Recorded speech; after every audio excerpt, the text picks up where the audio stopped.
Muy buenos días con todos. Vamos a ir iniciando ya aunque falta un minutito, pero vamos a ir iniciando el día de hoy.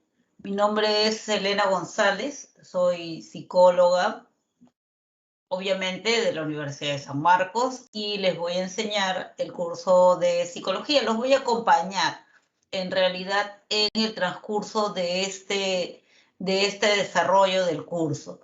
En el centro PRE, la psicología tiene básicamente dos orígenes, o dos fines.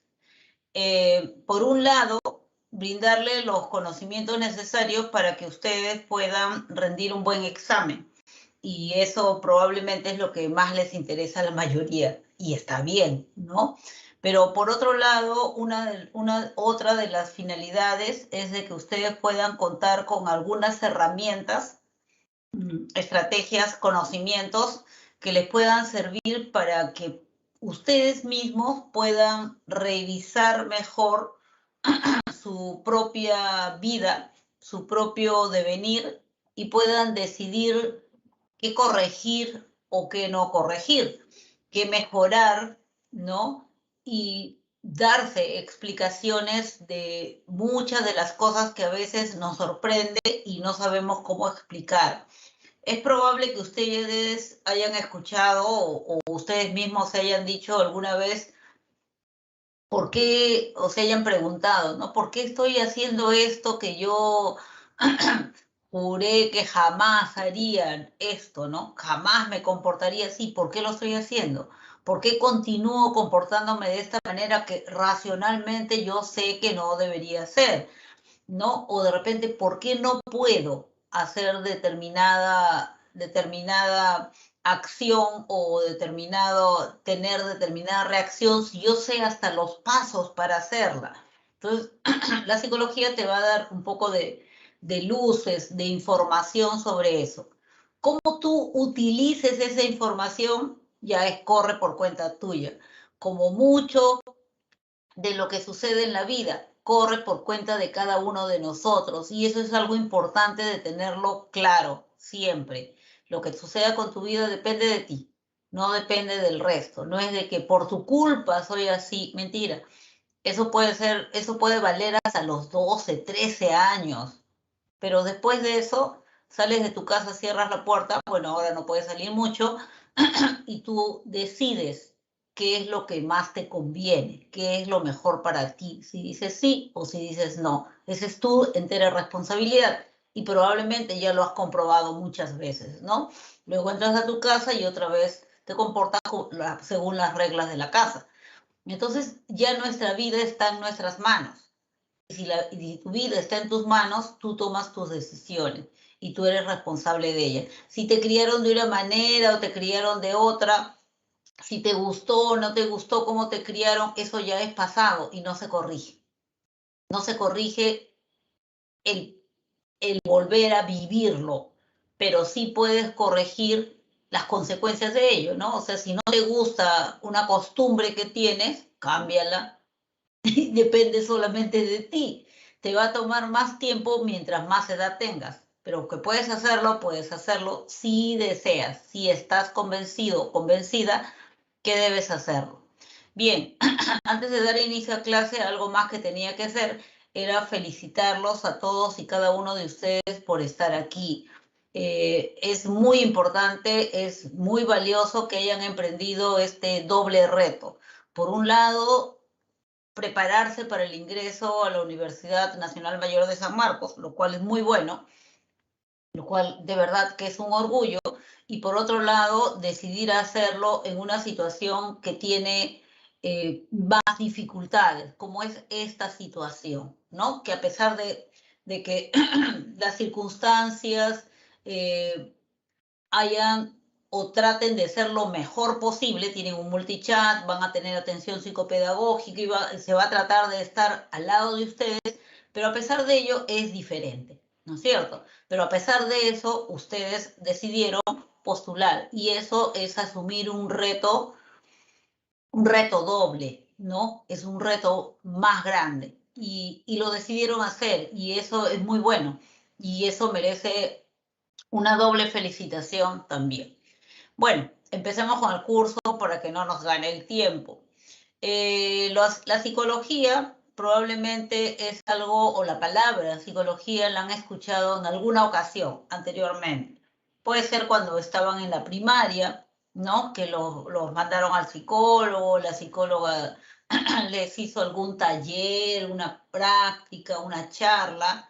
Puede ser que recién hayan escuchado hablar de psicología cuando hicieron orientación vocacional o cuando no sabían qué decidir y de pronto fueron a una charla vocacional o a un tour vocacional o a una feria vocacional que había antes, ¿no? Ahora todo es online. Bien, pero escuché psicología, psicólogo, psicóloga. O puede ser que haya sido durante la pandemia. Durante este periodo de pandemia también la psicología ha tenido una labor mayor, ¿no? Mayor en cuanto a la cantidad de gente que ha habido que atender. Tan es así que hasta ahora, por si acaso, y es un dato también adicional, el Colegio de Psicólogos brinda atención gratuita, claro, telefónica o videollamada, para la gente que así lo requiera y que haya sufrido algún tipo de perturbación, alteración a raíz de esta pandemia, que es una situación que indudablemente para la cual nadie estaba preparado, ¿no? Ni siquiera lo imaginábamos. Vamos a revisar entonces hoy día lo que son los antecedentes de la psicología. La psicología no siempre fue la ciencia, sino que al comienzo estaba unida a otras disciplinas. ¿Cuál es el origen de la palabra? ¿Qué son las escuelas psicológicas y cómo se diferencian de los enfoques en psicología? La definición actual, las áreas de desarrollo, desenvolvimiento, las especialidades y los métodos de investigación que se utilizan. Entonces, empecemos con los antecedentes. Decía que inicialmente la psicología estaba unida a otras disciplinas. La filosofía, mayor cantidad de tiempo estuvo unida en la filosofía, también a la anatomía, fisiología, más que nada, fisiología también hubo una época en que estuvo unida a la religión y por lo tanto, mientras estaba unida a la filosofía, a la religión, etcétera, no se le tomaba en cuenta como una ciencia independiente. Aristóteles, por ejemplo, nos hablaba del alma, ya es más o menos un acercamiento a la psicología. Y él decía que los seres vivos tienen alma, pero que hay diferentes tipos de alma. Un alma vegetativa restringida a lo que son vegetales, un alma sensitiva o a todos los seres vivientes, ¿no? Animosos, y un alma racional que era exclusiva para el ser humano y que le permitía pensar, y que el alma trascendía el cuerpo. El sujeto moría y el alma trascendía, salía hacia otra persona. Descartes nos habló o cambió el término alma por el término mente. Entonces él hablaba de la mente y decía, postulaba de que la mente se encontraba dentro de la glándula pineal. La glándula pineal es una glándula que se encuentra detrás de la silla turca, así en el medio detrás de la nariz, por decirlo de alguna manera, y que no se le conoce una función clara. Entonces, como no sabemos para qué sirve exactamente, él asumió de que allí está alojada el alma o la mente. John Locke nos habla de la mente, rescatando el término como una tabula rasa. Él lo que decía era de que venimos al mundo y a partir de nuestras vivencias y experiencias empezamos a inscribir ahí, empezamos a anotar, a guardar y a formar lo que es nuestra mente, nuestra psiquis. John Gall, frenólogo, habla también de la frenología y ahí lo que trata de hacer es lo siguiente, miren qué interesante, mapear el cerebro, así como cuadricular, así como lo ven ahí, y tratar de ubicar qué función dependía de cada partecita, o dicho de otra manera, cada partecita del cerebro que controlaba en la conducta psicológica y manifiesta del individuo. Trata de localizar las funciones del cerebro. La psicofísica une la psicología con la física y trata de ver hasta qué punto la reacción del sujeto depende de la intensidad o de la cantidad de estímulo que lo afecte. Entonces también trataban de, por ahí se estaban acercando a la psicología, pero no era exactamente psicología lo que estaban haciendo, ¿no? Estamos hablando de siglo IV antes de Cristo, en el caso de Aristóteles, siglo XIX, bueno, en el caso ya de la psicofísica. Pero fue recién en 1879, siglo XIX, cuando Wilhelm Wundt funda el primer laboratorio de psicología experimental y la psicología adquiere la categoría de ciencia. Wilhelm Wundt buscaba, era un psicólogo, y buscaba encontrar cuáles eran los átomos de la conciencia. ¿Y qué quería decir con esto? Bueno, quería decir cuáles son las partes más chiquititas, las piececitas que forman eso que se llama conciencia, ¿no? Ya se utilizaba el término conciencia. Entonces, ¿cuáles son las partes o los átomos de la mente, de la conciencia, ¿no? Bien, entonces él empezó a hacer un experimento. Para alcanzar la categoría de ciencia era necesario que se utilizara método experimental. ¿Por qué? Porque el método experimental permite réplica. Yo realizo una investigación, anoto allí los pasos, el instructivo para realizar el experimento X.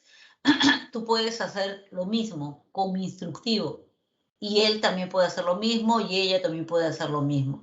Entonces, un experimento permite una réplica y eso es importante.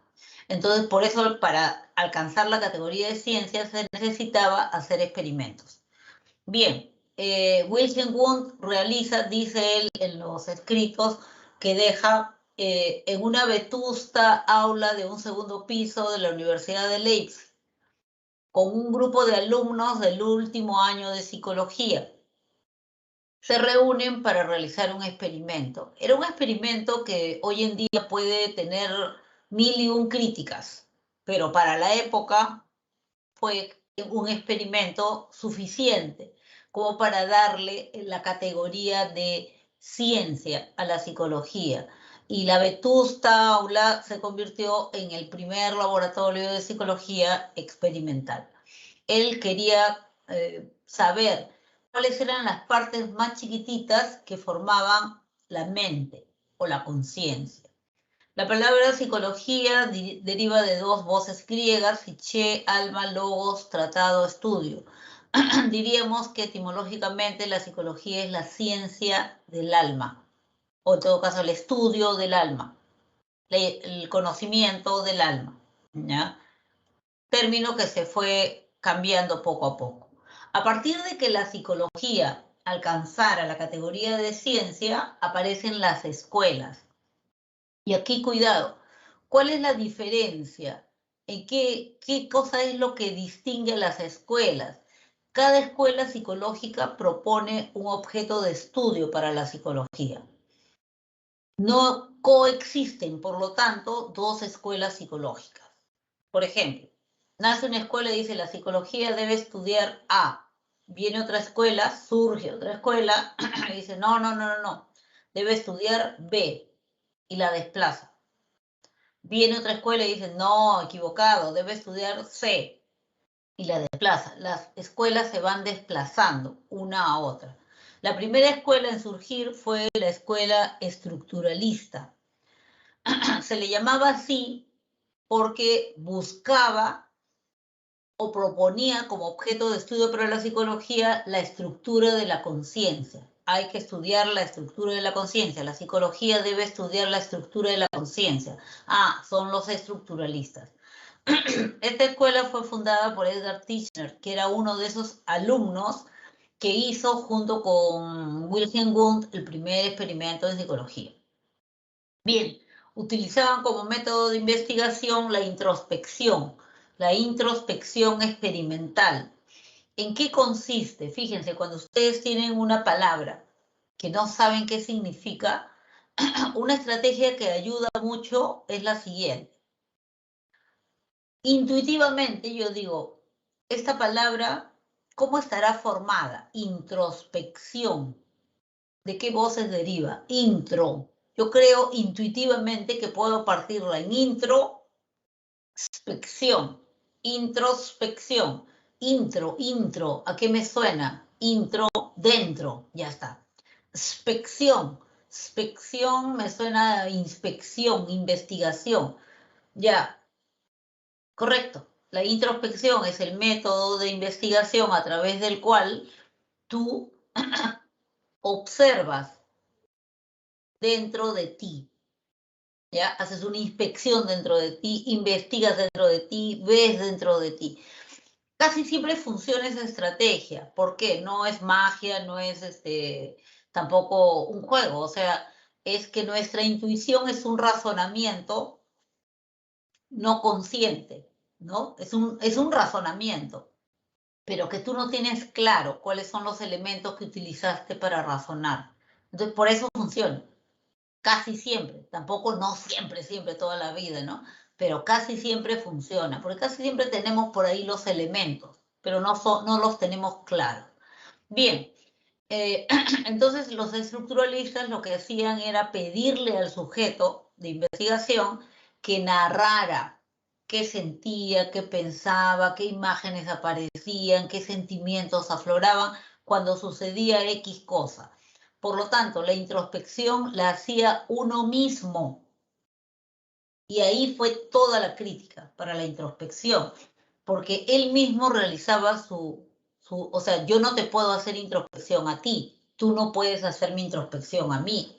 Puedo de repente propiciarla, motivarte a hacerla, pero cada uno se ve a sí mismo, ¿ya? Entonces, ese método de estudio fue lo que los llevó a los estructuralistas a conocer un poco más de la mente o conciencia. Finalmente, ¿a qué llegaron? Llegaron a lo siguiente, ellos llegaron a la conclusión de que los átomos o las estructuras más pequeñas de la conciencia eran tres: los sentidos, sentimientos, sentidos e imágenes. O sea, lo más chiquitito que pudieron encontrar es que el sujeto hablaba de que sentía algo, sentía como picazón, sentía como que me corría algo por la espalda, o sentía un aroma de tal cosa, sentidos, entonces, un sentido, sentimientos, y eso me asustaba o me enojaba, ya está, sentimientos, sentidos e imágenes. Y recordé cuando tuve mi fiesta de promoción y pasó esto, lo otro. Los recuerdos aparecen como imágenes. Las futuraciones, por ejemplo, me imaginaba el día de mi graduación, cuando me estaban dando mi título profesional, la cara de la gente que me veía, ya, también son imágenes. Entonces, lo que ellos encontraron es que sentimientos, sentidos y sentimientos, sensaciones e imágenes son las estructuras más chiquititas de la conciencia. ¿Cómo? Utilizando este tipo de introspección. Bien, surge la escuela funcionalista, o llamada así, funcionalista, a cargo de William James.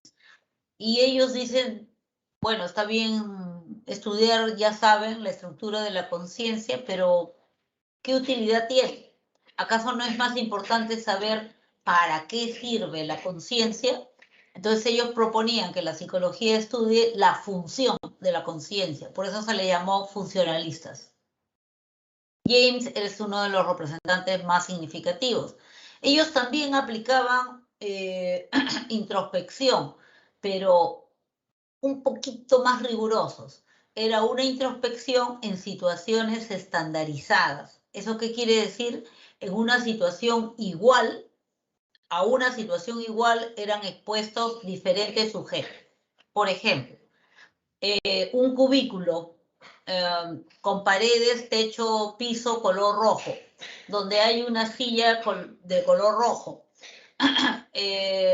Ya, le pido a alguien que ingrese, cierro la puerta que también está pintada de color rojo y que permanezca ahí durante 7 minutos. Terminado ese tiempo, le tomo una encuesta. ¿Qué sintió? ¿Qué recuerdos vinieron a su mente? ¿Qué sensaciones pudo experimentar? Etcétera, etcétera, etcétera. Y ya está. Muchas gracias, muchas gracias. Pasa el sujeto B al mismo cubículo, la misma cantidad de tiempo, la misma encuesta. Gracias, el sujeto C, y así sucesivamente. Y al haber expuesto a toda esa gente a la misma situación estandarizada, podían sacar un resumen. Conclusión, la conciencia sirve para adaptar al sujeto a la situación o contexto. Entonces ellos decían, en otras palabras, que todas esas sensaciones, sentimientos, imágenes que aparecieron lo ayudaron a pasar el rato, adaptarse a la situación a la que estaban expuestos. ¿Ya? Entonces, este método de exponer a diferentes sujetos a una situación estandarizada es lo que sirvió para el desarrollo de los test de la medición en psicología. ¿Por qué? Porque cuando a ti te toman un test, te exponen a una situación estándar, ¿no es cierto? Yo te tomo un test de inteligencia, la misma prueba con la misma cantidad de preguntas, la misma cantidad de tiempo para resolver y la corrijo con la misma clave de respuestas. Entonces te has expuesto a una situación estandarizada. La misma prueba la rindió tu compañero con las mismas preguntas, la misma cantidad de tiempo y con la misma clave de respuestas. Es una situación estandarizada. ¿Ya? Entonces esa idea es la que sirve como aporte a la psicología posterior, ¿no? Luego de eso aparece la escuela reflexológica en Rusia, formada fundamentalmente por lo que son fisiólogos. Entonces ellos querían estudiar la actividad psíquica del individuo como una suerte de reflejo superior. O sea, la psiquis, la reacción psicológica del individuo o la conducta psicológica del individuo es un reflejo, pero un reflejo de nivel alto. Es una reacción. ¿Ya? Querían estudiarlo así. Uno de los estudios principales, que lo vamos a ver posteriormente, es el de Iván Pavlov.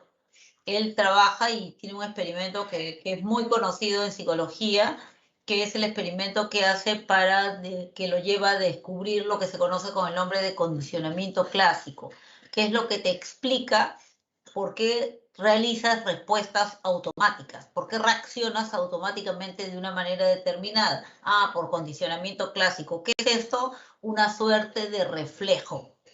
Una suerte de reflejo, pero no orgánico, sino de otro nivel. ¿Ya? Eso, escuela reflexológica.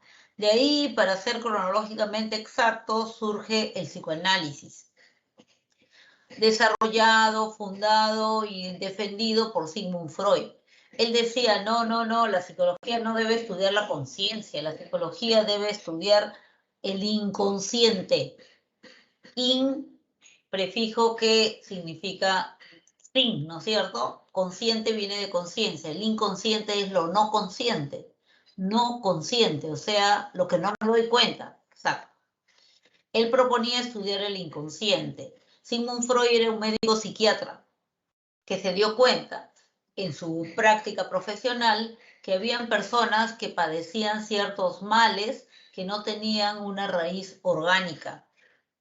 Venía una señora arrastrando la pierna porque no la podía mover, no tenía control sobre su pierna, y músculos perfectos, nervios perfectos. ¿Por qué no mueve bien la pierna esa señora? Qué raro. Conversando con ella, conversando, aplicando una serie de métodos. Freud aplicó hipnosis y otros métodos más, ya, aplicando toda una suerte de métodos y estrategias diferentes, él iba jalando información que la señora tenía. Entonces, a partir de sus preguntas, iba jalando más información y de pronto se daba cuenta que la señora empezaba a hablar y a hilvanar ideas y a jalar ideas que en un principio no las tenía claras. Y cuando, sino, él decía, esas ideas estaban ahí, esos recuerdos estaban ahí, pero estaban en su inconsciente. Y como él empezó a jalar, sacó el inconsciente y lo hizo consciente. Y entonces, cuando lo inconsciente se volvía consciente, o sea, la señora se daba cuenta, ¡ah! Claro, yo hice eso y no debía hacerlo, me porté mal, di un mal paso, ¿no? Entonces, al darse cuenta, al hacerlo consciente, ya se recuperaba. Entonces, eso es fundamentalmente el principio de la psicoterapia. Él funda la psicoterapia, psico de psiquis, terapia de cura, la cura de la psiquis. Entonces, él lo que dice es, hay que estudiar el inconsciente, cuáles son los mecanismos que utiliza el inconsciente para guardar y mantener la información allí, cuál es el mecanismo o la forma más eficaz de sacar esos recuerdos que perturban al sujeto. Para Sigmund Freud es el inconsciente el que monitorea todos y cada uno de tus actos. Y es por eso que tú no te das cuenta. O sea, cuando hay una perturbación emocional, hay algo allí que tú lo tienes, pero no lo sabes. Entonces, solo un psicoanalista experto, dice Freud, podría empezar a hilvanar y jalar ideas hasta sacar ese recuerdo que te perturba. Apasionante, interesantísimo, pero la comunidad científica empezó a ver de mala manera la psicología, ¿no? Entonces decía que eso es ciencia y vamos a experimentar con algo que no tocamos, que no vemos, que no sabemos. No, ¿qué pasa con psicología? Está saliendo de su categoría, ¿no? Uno de los críticos más importantes fue John Watson, fundador de la escuela conductual o conductista o conductismo. Entonces él fue un crítico muy duro con Freud, con el psicoanálisis en general. Entonces él proponía que la psicología debería estudiar la conducta observable. Está bien, puede existir inconsciente, lo que sea, pero la psicología debe estudiar la conducta manifiesta, la conducta observable, la conducta que se ve y que se puede medir. El método debe ser la experimentación. Entonces eso devolvió otra vez la categoría de científica a la psicología. ¿Ya? Entonces a Watson se le reconoce el haber recuperado el estatus científico en psicología. La polémica entre psicoanálisis y conductismo fue una polémica de muchos años. Mientras tanto, en Alemania surge una escuela llamada Gestalt. La Gestalt es una escuela alemana fundada por Wertheimer, Kohler, Kafka y otros estudiosos más, que proponen que la psicología estudie la percepción. Entonces dice, la psicología debe estudiar la percepción, cómo se produce, cómo podemos,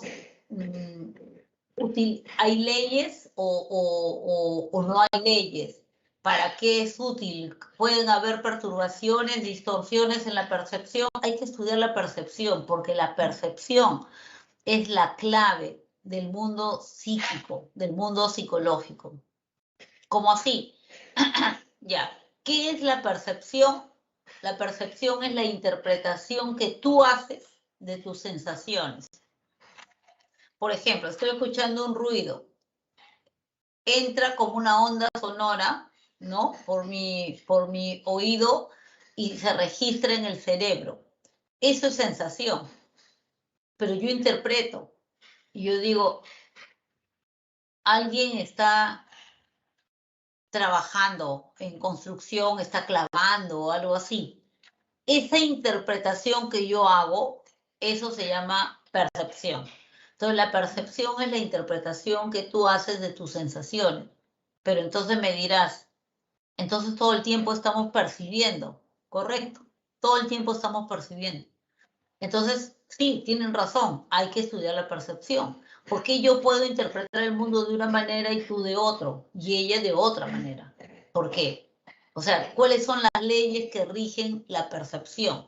¿Por qué algunas veces interpretamos un hecho de una manera y otras veces el mismo hecho lo interpretamos de otra manera? ¿Cuáles son las leyes que rigen la percepción? Consecuentes con ello, los gestaltistas empezaron a estudiar la percepción y ellos llegaron a sistematizar muchas leyes. Varias de ellas las vamos a utilizar cuando lleguemos a la unidad correspondiente a la percepción, ¿ya? Una de ellas es la ley de la pregnancia, ya que está ahí el nombre. Pregnancia o buena forma. Significa que cada vez que nosotros percibimos algo, ¿no?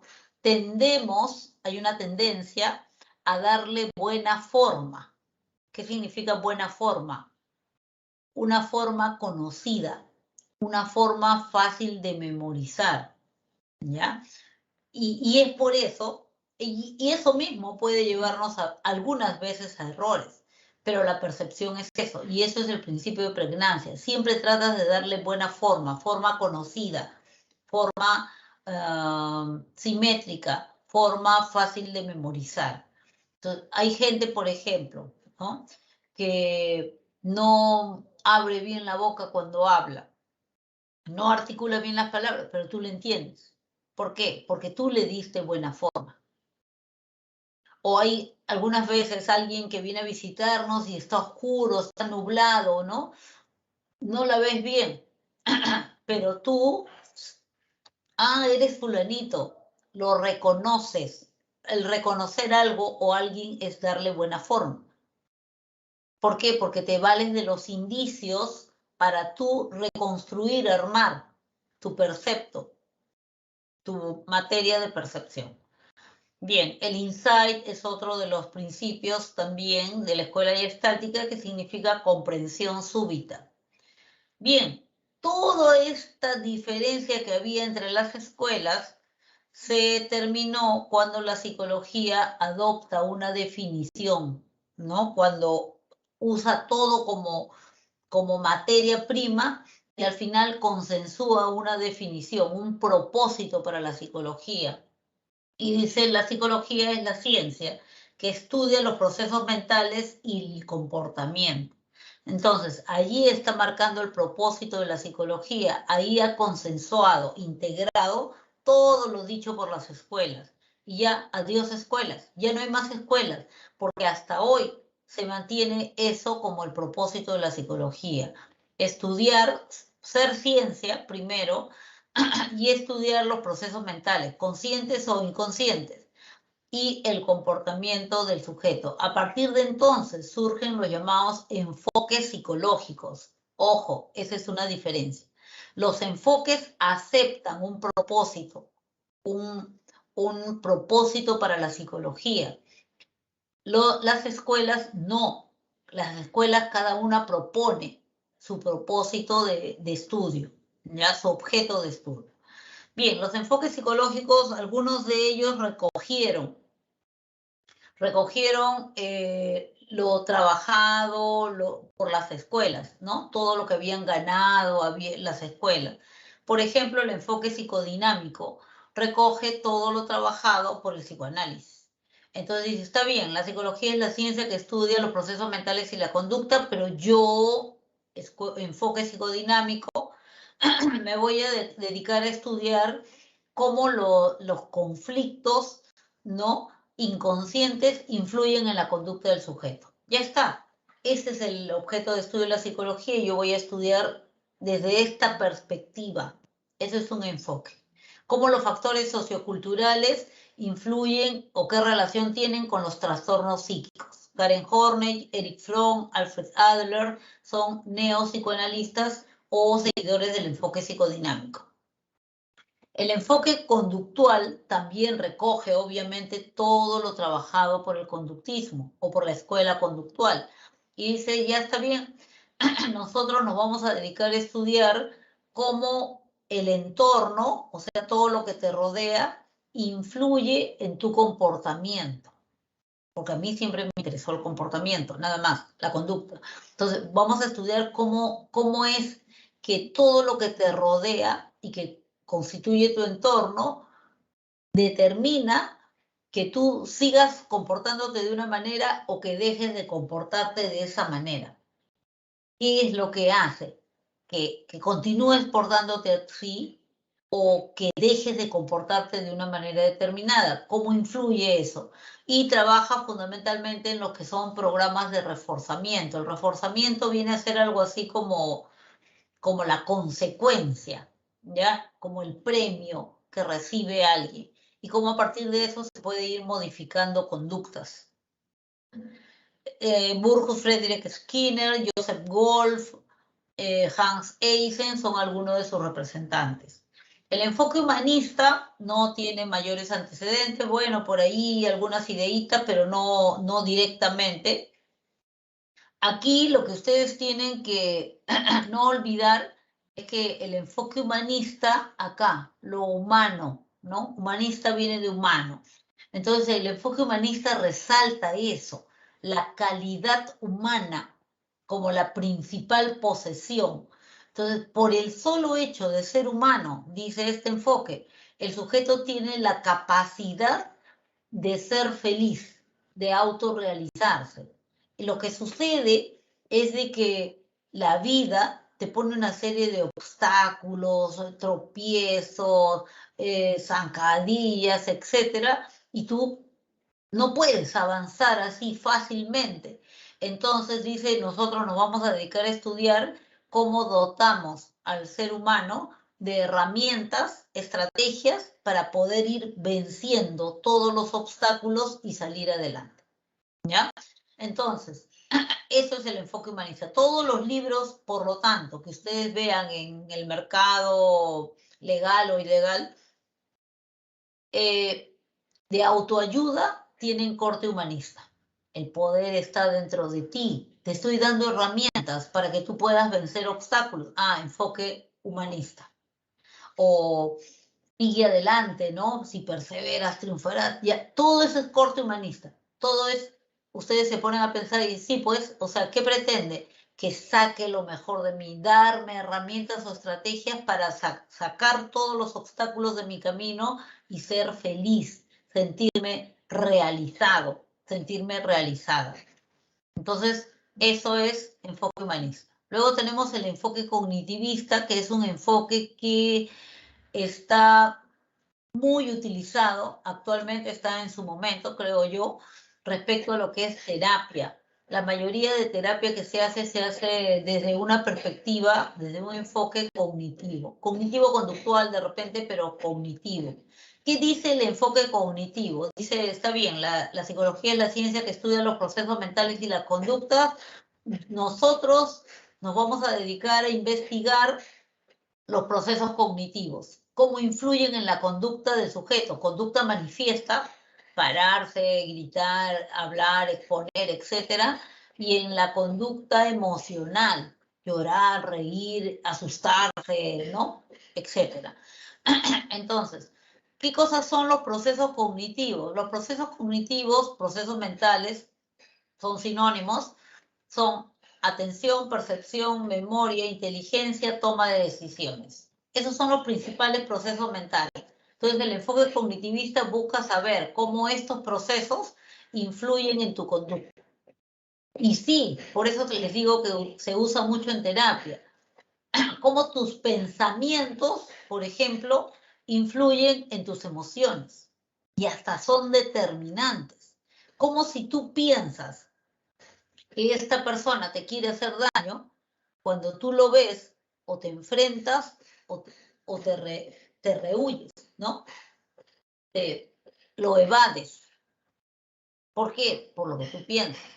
¿Cómo te da miedo? Tu corazoncito salta. Es que él me da miedo. No, él no te da miedo. Lo que tú piensas de él te da miedo. Eso es lo que genera tu miedo, tu pensamiento. Como si yo digo, ay, matemáticas, no lo voy a hacer, yo no nací para esto. Eso es lo que yo pienso. Como eso hace que al primer error yo diga, ¿ves? No puedo, no puedo, lo dejo. Ah, tu conducta, ¿de qué está dependiendo? De lo que tú piensas. Pero si tú pensaras, es difícil para mí la matemática, pero es un reto. Yo antes he vencido retos. ¿Por qué no voy a vencer? Los numeritos no me van a truncar el camino. Yo sigo adelante. O sea, tus pensamientos generan tus emociones. Las emociones generan motivación. Ojo con eso, cuidado, ¿no? Atentos, pueden usarlo. Entonces, la conducta está mediada por los procesos cognitivos, mediada, intercedida, ¿ya? La cognición implica los procesos mentales a partir de los cuales nosotros comprendemos el mundo. Lo que les he dicho, atención, percepción, memoria, inteligencia, toma de decisiones. Pensamientos, mucho ojo con eso.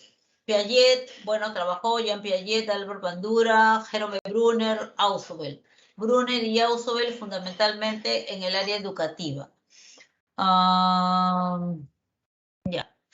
Hay un enfoque más que es el enfoque biopsicológico. El enfoque biopsicológico trata de buscar la relación que existe entre el funcionamiento del organismo y la conducta psicológica del individuo, ¿ya? Más que nada, o sea, fundamentalmente por daño. O sea, como si te dañas una partecita determinada del sistema nervioso, cómo eso va a repercutir en tu conducta. Algunas veces ni nos imaginamos, como un sujeto que era de repente bien formal, cumplido, responsable, después de un accidente del cual felizmente salió bien y decimos, pero la operación salió perfecta, su cerebro fue subsanado en todos sus daños, etcétera, etcétera, pero después regresa a trabajar y tú lo ves que llega tarde, rápidamente tiene explosiones agresivas. ¿Qué pasó? Y si se dañó parte de su cerebro que controla y frena emociones. Entonces, fundamentalmente eso es lo que busca el enfoque psicológico, establecer la relación entre funcionamiento del organismo en general, sistema nervioso en particular, y las conductas del sujeto, ¿no? Explica la conducta a partir del funcionamiento del sistema nervioso, especialmente el cerebro. Ya vimos la definición, las áreas de la psicología. Hay dos grandes áreas de trabajo en psicología, lo que es la psicología básica y la aplicada. ¿Qué es la psicología básica? Es todo trabajo de investigación que se haga con la idea o con el fin, con el propósito de establecer o sistematizar leyes, principios, reglas para la psicología. En otras palabras, es armar la teoría psicológica, principios de reforzamiento, leyes de la percepción, todo eso es psicología básica. Entonces, todas las investigaciones que se hagan en cualquier área, en niños, en adultos mayores, en mujeres, en varones, toda la investigación que se haga, pero que el propósito sea establecer leyes o sistematizar reglas, principios dentro de la psicología, forma parte de la psicología básica, en la psicología teórica, en otras palabras. Esa teoría, vamos a suponer ya, sistematizamos lo que es la ley del reforzamiento positivo. Cada vez que una acción es seguida por un premio o algo bueno, se repite. Ya, ley del reforzamiento positivo. Esto es psicología básica, pero cuando yo aplico esta ley, esta teoría en diferentes áreas, por ejemplo, ya conozco la ley del reforzamiento, la voy a aplicar en el deporte. ¿Para qué? Entonces, cada vez que metan un gol, yo le voy a dar un bono adicional a su sueldo. Voy a reforzar la conducta de meter un gol. Estoy haciendo psicología deportiva. Pero si yo lo aplico en educación, cada vez que los niños consigan terminar sus tareas a tiempo durante toda la semana, van a tener 1 hora adicional para la recreación. Estoy aplicando el principio de reforzamiento a la escuela para su mejor rendimiento. Entonces estoy haciendo psicología educativa. Ya, cada vez que el trabajador llegue a tiempo, a su hora durante un mes, no tenga ni una tardanza, va a tener un bono por víveres. Estoy haciendo psicología organizacional. ¿Se dan cuenta? Entonces, eso es psicología aplicada. Cuando uso los principios teóricos, los aplico en diferentes áreas. Entonces, esas son las dos grandes áreas de la psicología básica y la psicología aplicada, ¿ya? Ahora, dentro de la psicología aplicada tenemos 4 grandes áreas, digamos como 4 troncales. La clínica, educativa, organizacional y social. ¿Cómo las distingo? Por el propósito, el fin que tiene cada uno de estos psicólogos. Por ejemplo, el psicólogo clínico. ¿Qué busca el psicólogo clínico? El psicólogo clínico lo que busca es hacer un diagnóstico para dar un tratamiento. Eso es. ¿Qué es un diagnóstico? Igualito que cuando vas al médico, te hacen una serie de análisis, preguntas, exámenes para saber cuál es la causa de lo que tienes. ¿Para qué? Para decir, ya, no. ¿Para qué? Para darte un tratamiento, para atacar la causa. Exactamente igual. El psicólogo clínico busca saber cuál es la causa de tu padecimiento para poder darte el tratamiento adecuado. Esa es la finalidad del psicólogo clínico. Doctora, que mi hijita cuando tiene exámenes se pone tan nerviosa que se tira de los cabellos tan fuerte que a veces se queda con mechones. Se llama tricotilomanía, no es un juego, o sea, es verdad, sí existe. Yo tengo que saber qué es lo que está causando esa perturbación emocional de esta niña para poder atacar las causas si puedo, o para poder darle herramientas para que ella salga adelante. Entonces, esa es la finalidad o ese es el fin que tiene el psicólogo clínico. Diagnóstico y tratamiento de perturbaciones emocionales. El psicólogo educativo, no. Psicólogo educativo lo que busca es optimizar el proceso de enseñanza-aprendizaje. Lo que quiere es que tú como estudiante rindas al máximo, desarrolles tu potencial y que puedas utilizar todos los recursos para eliminar aquello que te perturba y que está en ti, obviamente, porque cada uno solo tiene control sobre su propia vida y con las justas, ¿no? Pero lo tenemos. Ya, entonces eso es lo que busca. ¿Qué va a hacer entonces el psicólogo educativo? Bueno, te ayudará a organizar mejor tu tiempo, te ayudará y te dará estrategias para que tú las apliques, ¿no? Para mejorar tu lectura, para concentrar mejor tu atención, para tener una memoria más eficaz, etcétera, etcétera. Todo lo que te ayude a tener un mejor rendimiento. Eso es psicólogo educativo. Y igualmente trabajará con los maestros para que los maestros hagan una clase más motivadora, para que puedan tener mejor uso de estrategias o herramientas para que el estudiante pueda salir adelante. Entonces, esa es la labor del psicólogo educativo. Optimizar es el fin, el proceso de enseñanza-aprendizaje, lo cual está juntito, ¿no? El psicólogo organizacional lo que quiere es optimizar el resultado del trabajo de la organización, ¿ya? Psicólogo organizacional trabaja con organizaciones. ¿Qué es una organización? Una organización es un conjunto de gente que trabaja para un fin. ¿Una fábrica? Sí, una fábrica. ¿Una empresa? Sí, una empresa. ¿Un instituto, una institución? Sí. El grupo de catequistas también. Cualquier grupo de gente que trabaje con un solo fin, para un mismo propósito, de repente en diferentes niveles, pero al final es el mismo propósito. Es una organización, y el psicólogo organizacional lo que busca es que la organización trabaje de manera óptima.